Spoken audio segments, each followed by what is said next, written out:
Усім прывітанне, з вами змейстер Лукашук, як звычайна абмяркоўваем падзею Беларусі за яе межамі. Я буду хутка, таму што у нашага суразмоўцы вельмі ж мала часу на размову, таму што ён па-ранейшаму знаходзіцца у Вашынгтоне, дзе толькі што скончылася Генасамблея ААН, у якой прысутнічалі прадстаўнікі дэмакратычных сілаў на чале са Святланай Ціханаўскай, і у сустрэчах на палях якой бралі ўдзел дэмсілы і мой госць, першы дарадца Святланы Ціханаўскай, Франак Вячорка. Франак, давай тады адразу сходу з самага пачатку. Што цікавага было на гэтых сустрэчах, што цікавага было на Генасамблеі, і ці давялося паціснуць руку каму з кіраўнікоў лукашэнкаўскай дэлегацыі гэтым разам?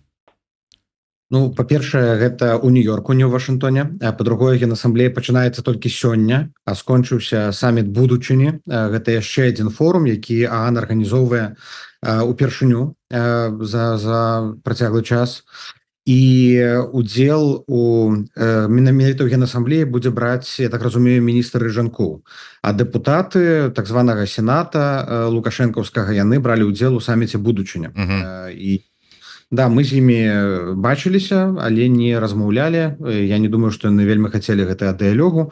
Яны перасякаліся і там з нашай дэлегацыяй перыядычна ў калідорах, але там дыялогу не завязалася. Ну, паглядзім, тут у прынцыпе яшчэ некалькі дзён працы, таму я думаю, што будзе магчымасць перакінуцца пару словамі, але бачна, што яны не вельмі зацікаўленыя ў размовах. Ну, алейнік таму мог уже по старой памяці нейкі падысці, павітацца. Ну, але ладно, што з іх возьмеш? Все ж таки падчас гэтых ужо сустрэчаў, што было цікавага, што адметнага? Мы ўсе бачылі фоткі і ту інфармацыю, якую скідывалі афіцыйна, вот прэс-служба офіса, але што б ты адзначыў асабіста? Ну, самое важное — гэта вярнуць Беларусь на повестку, тому что нам то здаецца, што усе ведаюць і пра сітуацыю з палітычнымі вязнямі і сітуацыі з там пагрозай беларускай незалежнасці з боку Расіі, але насамрэч шмат іншых тэмаў. Гэта Ізраіль, Ліван, харчовы крызіс у свеце, гэта пытанне мігрантаў з Блізкага ўсходу, і тут прабіцца з беларускай павесткай дастаткова складана. Але у Святланы Ціханаўскай быў выступ, які арганізавала еўрапейская дэлегацыя ў ААН. Былі сустрэчы такія фармальныя і нефармальныя у розных фарматах. Адно арганізоўваў Давоскі форум. Учора была увечары вячэра з міністрамі замежных справаў розных краінаў, дзе таксама брала ўдзел Святлана Ціханаўская. Там былі цікавыя і там і Пашынян быў, і Мірзаян з Арменіі, Шарль Мішэль, кіраўнік Еўрапейскай рады, прадстаўнікі афрыканскіх, шэрагу афрыканскіх краінаў, міністр замежных справаў Саудаўскай Аравіі. Гэта магчымасць выйсці на тыя кантакты і пазнаёміцца з тымі краінамі, з кім у нас няма штодзённага абмену інфармацыяй. Ну, паказаць, што Беларусь можа быць партнёрам, дэмакратычная Беларусь, адабраць у Лукашэнкі прастору, таму што асабліва калі тычыцца Афрыкі, Лукашенко спрабуе там дамінаваць і пастаянна адпраўляе туды свае дэлегацыі ці сам прымае афрыканскіх гасцей, і нам важна перабіць гэтую тэндэнцыю, таксама забраць яго прастору. І былі сустрэчы з Барэлем, дзе была досыць такая практычная дыскусія, што можна зрабіць па візах і мабільнасці.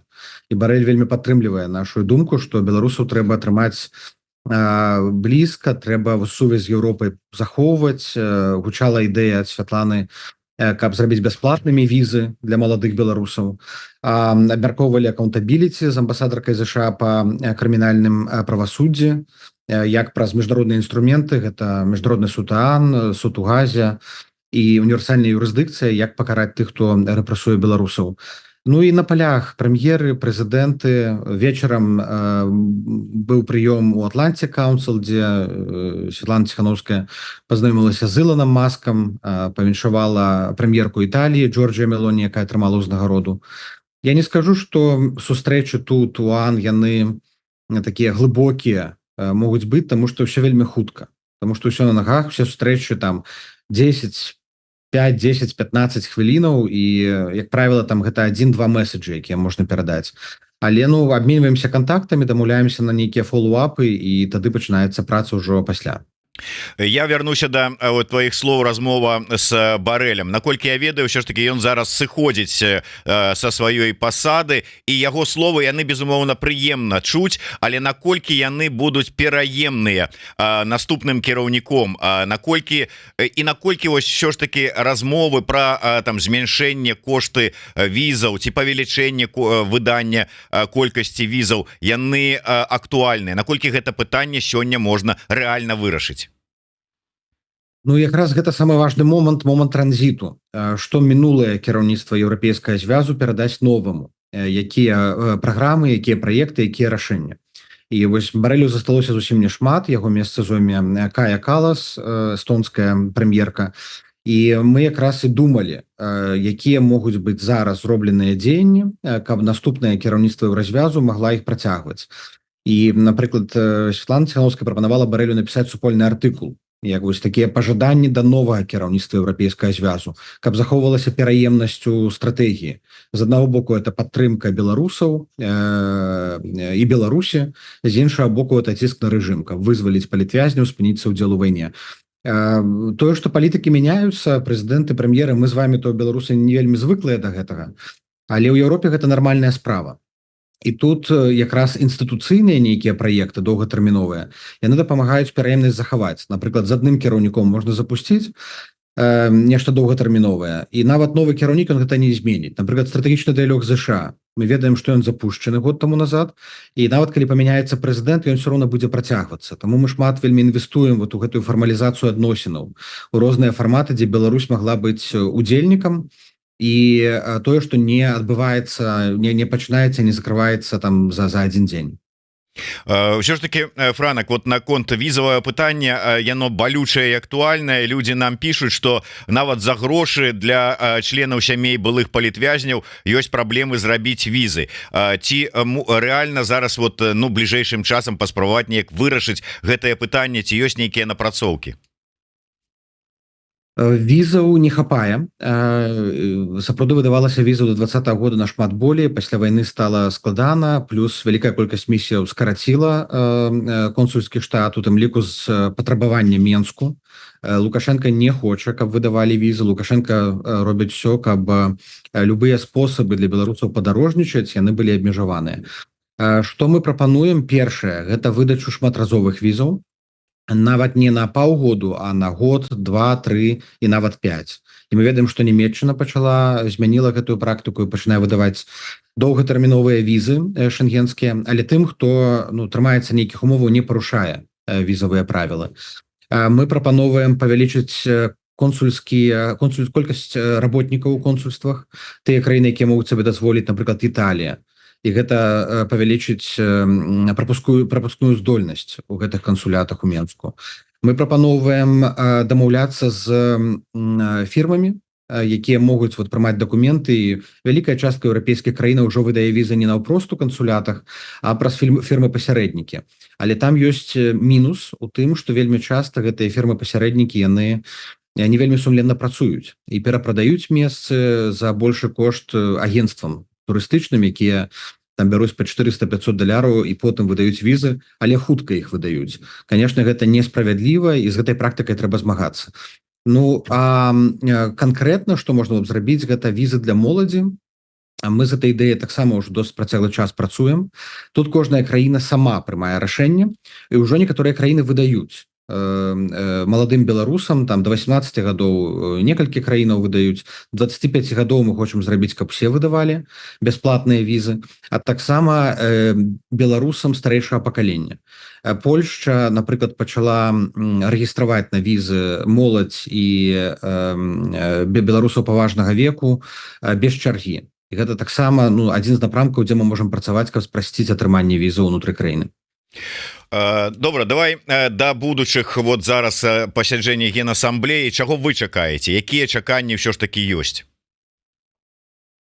Ну, самая асноўная тэма, якая нам тут блізкая, гэта мірныя перамовы па ўкраіне, спынення вайны, і якая будзе роля Беларусі. І мы прывезлі шэраг прапановаў і дакументаў непублічных, якія будзем агучваць і перадаваць саюзнікам партнёрам. Наша галоўная задача, каб якія б не былі рашэнні, каб там была ўключаная Беларусь, каб там гучала патрабаванне вываду расійскіх войск з беларускай тэрыторыі ядзернай зброі, а таксама гарантаваўся дэмакратычны транзіт. Ёсць рызыка, што калі будзе зробленае нейкае пагадненне, то за Беларусю замацуецца статус-кво як прыдатку, проксі, калоніі Расіі, і тады нам будзе вельмі складана з гэтай залежнасці вырвацца на доўгія гады. І вот зараз такі крытычны момант, дзе нам важна зафіксаваць ролю Беларусі цяпер і ролю Беларусі ў будучыні. І мы спадзяемся, тая роля будзе без Лукашэнкі і без Пуціна, які дэ-факта кіруе Лукашэнкам цяпер. Другі момант гэта што Беларусь і міжнародная супольнасць павінны зрабіць у крытычнай сітуацыі. Мы разумеем, што сітуацыя можа памяняцца, з Лукашэнкам нешта можа здарыцца, і якія неадкладныя крокі можа зрабіць міжнародная супольнасць, каб гарантаваць стабільнасць унутры краіны і зноў жа дэмакратычны транзіт. Тут вельмі важна будзе дзейнічаць хутка, бо сітуацыя, жыццё паказвае, можа развівацца нечакана і непрадказальна. Трэцяе гэта спосабы вызвалення палітвязняў. Мы падрыхтавалі такі нон-пейпер пра магчымыя шляхі, якія ўключаюць у тым ліку інструменты ціску, але і інструменты дыпламатычныя захады, якія можна зрабіць. Ясна, што цяпер гэтая тэма актуальная у сувязі з першае расійска-амерыканскім абменам закладнікамі, а другое з апошнімі вызваленнямі Лукашэнкам. Скажу адразу, што няма ілюзіі сярод замежнікаў і заходніх партнёраў, што Лукашенко памяняўся, стаў добранькі, і мы б яго не сталі там падазраваць у нейкіх прыступах гуманнасці. Ясна, што яго ёсць прагматычны інтарэс у гэтым вызваленні. Але няма ілюзій у заходніках, што гэта нейкая змена палітыкі. І я бы не чакаў, што зараз Захад там пачне здымаць санкцыі. Вызваленне болей чым 100 чалавек, оно важнае, але гэта недастаткова, каб змянілася стаўленне і палітыка ў дачыненні да рэжыму. Калі можна, конечно, тыя дыпламатычныя метады, якія вы прапаноўваеце, можна больш канкрэтна, што хаця б там 1-2 метада, што вы прапаноўваеце? Тое, што публічнае, мы пра гэта пішам публічнай камунікацыі. Гэта ў першую чаргу абмены рознага кшталту там у розных фарматах, і гэта ўзаемадзеянне праз міжнародныя арганізацыі. Наша прапанова, каб менавіта ААН і аанаўскія інстытуцыі узялі такое лідарства што да гуманітарных вызваленняў і вызвалення людзей з гуманітарнага спісу. І мы бачым, што офіс генсека стаў больш адкрыты для такіх ідэяў, і вярхоўны камісар па правах чалавека Тюрк, ён таксама больш зацікаўлены зараз узаемадзейнічаць па гэтым пытанні. Гэта іхні мандат. Беларускі крызіс, гэта крызіс не толькі палітычны, это крызіс гуманітарны. І праз ААН гэта было б бяспечна і для нас, і бяспечна для палітвязняў, і бяспечна для рэжыму, як нам здаецца, вырашаць гэтае пытанне, канкрэтна пытанне вызвалення палітвязняў. Ну і яшчэ адзін напрамак, які важны, які мы не хаваем, гэта трэція краіны. Краіны, якія маюць інструменты ўплыву на рэжым, альбо добрыя адносіны з рэжымам. І учора было некалькі там сустрэч, дзе прысутныя былі і Турцыя, чого хаваць і Катар, і Сербія, кіраўніцтва. І мы ім таксама гэтыя рэчы прагаворваем. Ці маглі б яны, трэція краіны, адыграць ролю ў нейкай медыяцыі па вызваленні палітвязняў. Я не ведаю, што будзе ў выніку. На жаль, няма гарантыі, што рэжым у прынцыпе зацікаўлены ў нейкіх перамовах, там і ў нейкіх саступках што да вызвалення палітвязняў. Але мы будзем рабіць усё магчымае, каб сам працэс, нават такога невялікага сімвалічнага вызвалення, ён працягваўся.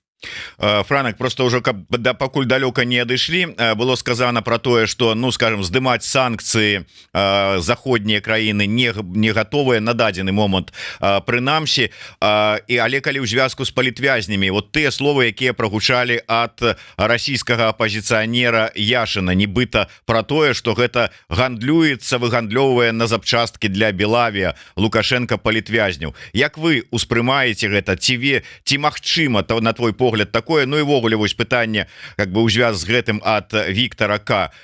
На вашу думку, чым выкліканая подвышаная увага хороших русских да беларускага пытання? То мову нашу вывучаць, то лёсамі палітвязняў заклапочаныя, што ім ад нас трэба? Я не бачу праблемы у тым, што Карамурза, Яшин і іншыя гавораць пра беларускіх палітвязняў. Яны былі вызвалены ў выніку абмену.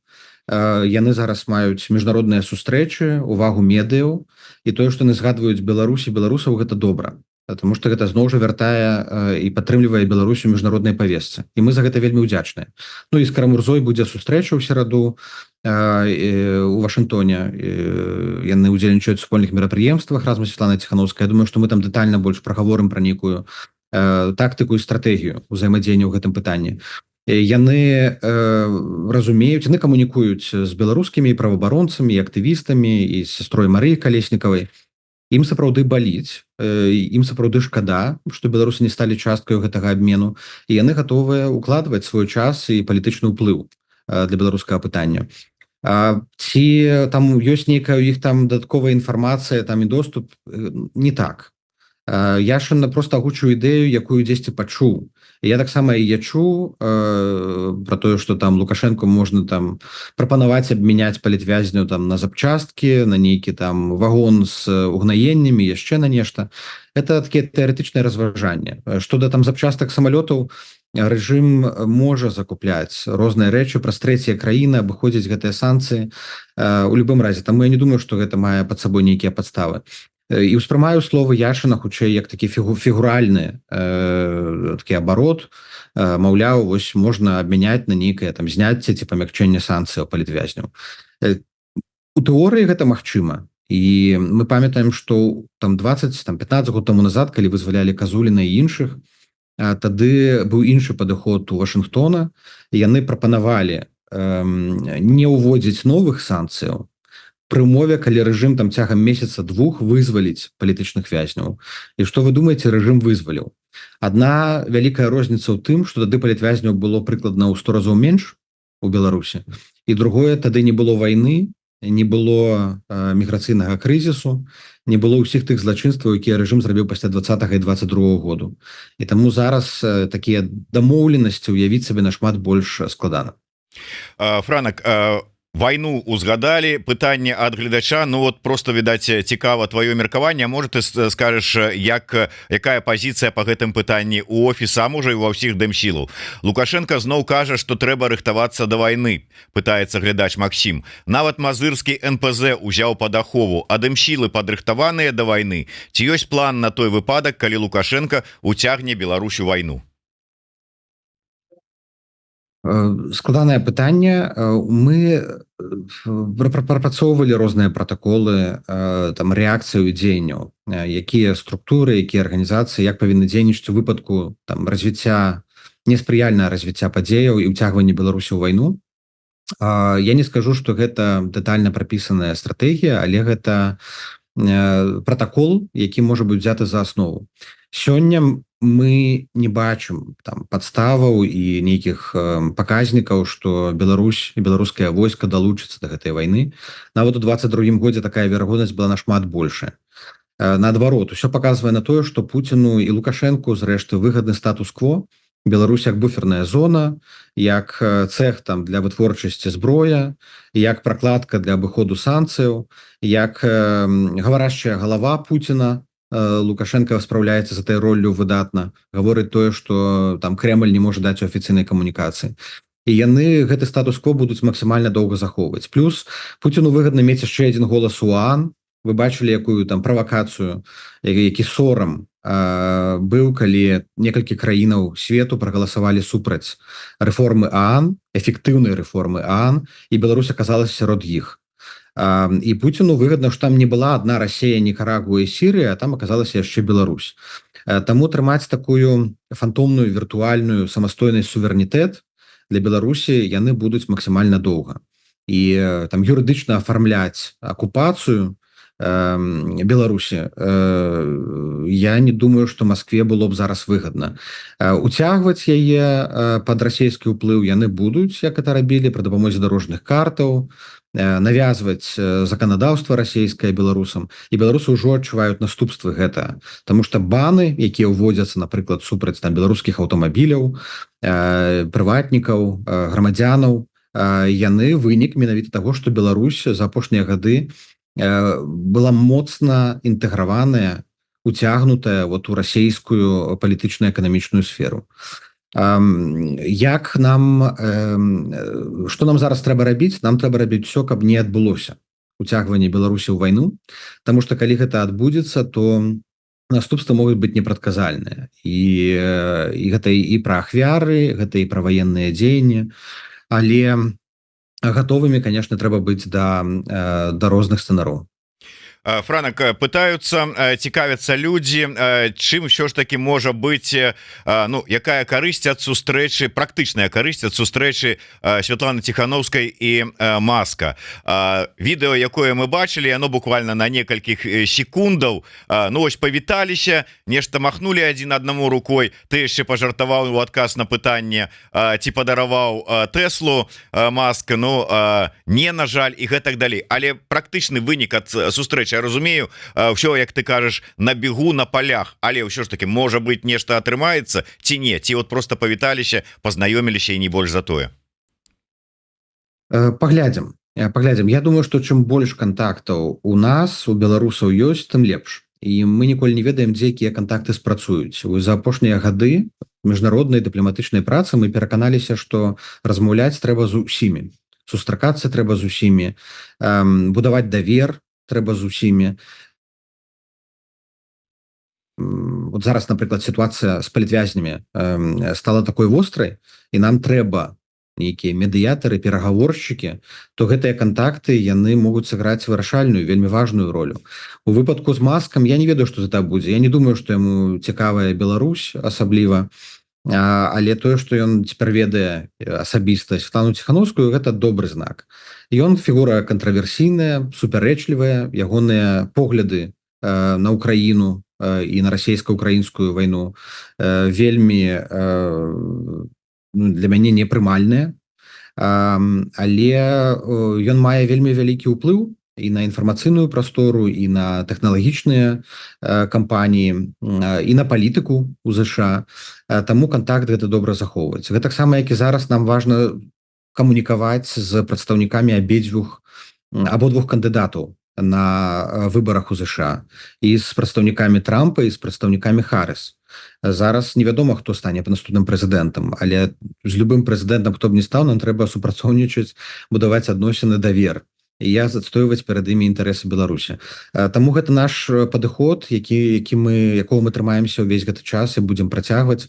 З тых кампаніямі нашмат прасцей, конечно, працаваць з тымі, хто адкрыта яшчэ ў 2020 годзе нас падтрымаў. Такія кампаніі, як Microsoft, такія кампаніі, як Google, яны ўжо зрабілі шэраг зменаў у нашу падтрымку, зрэагавалі на нашыя запыты, заблякавалі ўсе гэтыя прызнальныя відэа. Мы бачым, што зараз гэтая практыка ўжо зменшылася, таму што дастаткова хутка кожнае такое відэа, пакаяннае відэа, так званае, яно блякуецца.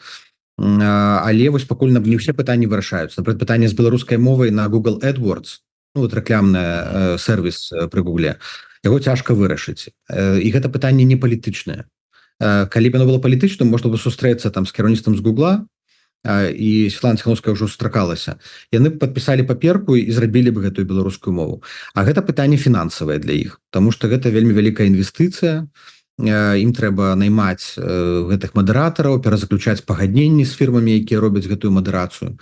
Трэба згода рады дырэктароў гэтай кампаніі, і яны на такое не гатовыя пайсці. Таму не ўсе сустрэчы, яны могуць так на раз-два вырашыць праблемы. Але вось крок за крокам, маленькімі там размовамі, моцнымі аргументамі можна тое сёе вырашаць. Вот да санкцый коротко вярнуся, наколькі ўсё ж таки верагодна, што санкцыі з Белавія як мінімум могуць быць знятыя. Шмат зараз разваг про тое, што вот гэтым месседжам з Пратасевічам, якому там і ў Дубаі адпачынак адправілі, і зараз ён вот нібыта увесь там у шакаладзе, даюць паказаць, што ну разрулілі сітуацыю з Ryanair, а раз яе разрулілі, то давайте санкцыі з Белавія здымаць. Наколькі вот гэта верагодна? Зняцце санкцыяў магчымае і яно магчымае, але пры умове змены палітыкі. Зараз я не уяўляю, каб Лукашенко там разарваў з Пуціным, вызваліў усіх палітычных вязняў і абвясціў пра новыя свабодныя выбары там пад эгідай АБСЕ, а гэтых усіх амонаўцаў, якія збівалі дручкамі ў 20-м годзе людзей, аддалі бы пад суд. Я гэта не ўяўляю. А гэта тое, што бы стала такой зменай, і гэта магло б прывесці да зняцця санкцыяў. Цяперашнія санкцыі, напрыклад, на чыгунку і на Белавію, яны звязаныя не толькі з Романом Пратасевічем, яны звязаныя у тым ліку з вайной, таму што гэтыя кампаніі ці іх дачынныя арганізацыі, яны ўдзельнічалі у пастаўках узбраення і ў абыходзе санкцыяў, і таму зняцце будзе дастаткова складаным. Але конкретно, калі мы кажам пра пасажырскія перавозкі, нам, беларускаму грамадству, конечно, было б выгадна, каб пасажырскае злучэнне яно працягвалася, захоўвалася і чыгуначнае злучэнне аднаўлялася. Але цяпер на фоне таго, што робіць Лукашенко, толькі пагаршае сітуацыю, гэта выглядае маларэалістычна. Глядач под нікам Владимир абураецца, што Лукашук вострыя пытанні не задае. Ну, Владимир, калі ты лічыш, што вострае пытанне напісанае вот вами, а гэта азначае, ці сядзе Франак на стульчак да Марго Ляўчук, вельмі вострае пытанне, то вот я, можа быць, з дрыжыкамі ў голасе, але гэтае вострае пытанне Франаку задаю. Франак, гатовы да Марго Ляўчук на праграму на стульчыку сесці? Так. Ну, Марго Ляўчук здымае такія праграмы, дзе бярэ кароткія там інтэрв'ю з колкімі пытаннямі да розных людзей. Вось, відаць, вот по твоей рэакцыі відаць, што ты забаішся сесці, пайсці да яе на запіс. Паглядзім, пакуль не запрашалі. Гэта тое, што я Ленаў нашоў? Ну, ёсць там, відаць, да, гэта. Добра, я спешуся з Марго і паразмаўляем. І скажу, не дай Бог не запросіш, тут гледачы патрабуюць. Що ж таки, Франак, да сур'ёзнага пытання.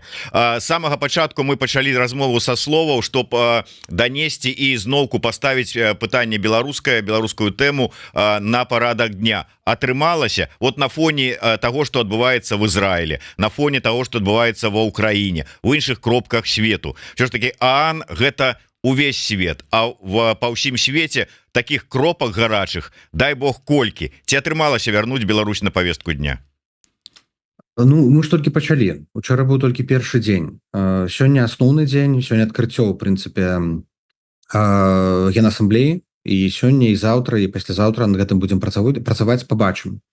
Наша задача гэта паказаць, што Беларусь гэта не аднаасобная праблема, гэта частка агульнай карціны свету, і гэта частка ўраўнення, якое трэба вырашыць, паказаць, што Беларусь можа быць не толькі праблемай, але і вырашэннем гэтай праблемы, асабліва ў кантэксце агрэсіі Расіі супраць Украіны. Медыа, увага, яна ў прынцыпе дастаткова высокая. Важна выкарыстоўваць Генасамблею і ААН у цэлым як трыбуну.